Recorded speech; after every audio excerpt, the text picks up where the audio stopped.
আলাইহি ওয়াসাল্লাম, আমি আল্লাহ পাকের নবী বলছি সাহাবীরা, তোমরা যখন নামাজে দাঁড়াবে ও আমার সাহাবীরা, সর্বপ্রথমে নিজের দৈহিক পবিত্রতা অর্জন করে নেবে।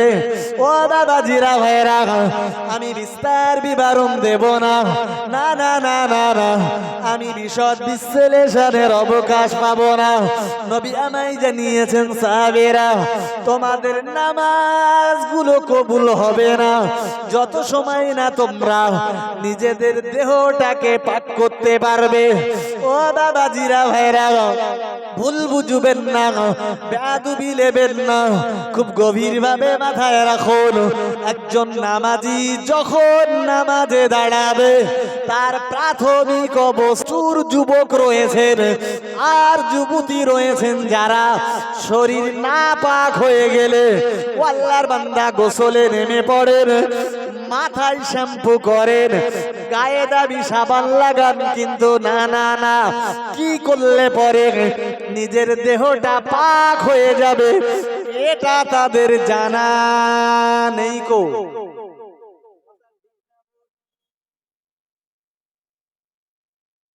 নতুন বিয়ে হয়েছে তো স্বামী চাকরি করে, তো ঠিক এত বড় এক শ্যাম্পুর বাক্স কিনে দিয়েছে আর দামি সাবান, ও শুধু মাথায় লাগায় আর স্নানের পুকুরি গোসল করে চলে আসে। গোসলের তো 3টে ফরজ, মুখে পানি দিয়ে গড়গড়া সহ কুলি করা, হাতে পানি নিয়ে নাকের নরম মাংস পর্যন্ত পৌঁছে দেওয়া, জি গোটা শরীরটাকে পরিপূর্ণ ভালোভাবে ধুয়ে ফেলা। মেয়েরা যদি হন, তাদের মাথায় খোপা থাকলে খুলে ফেলা, তাদের হাতের ঋণ, কানের ঋণ, নাকের পাক দিয়ে দিয়ে ভালো করে মুলে ধুয়ে ফেলা।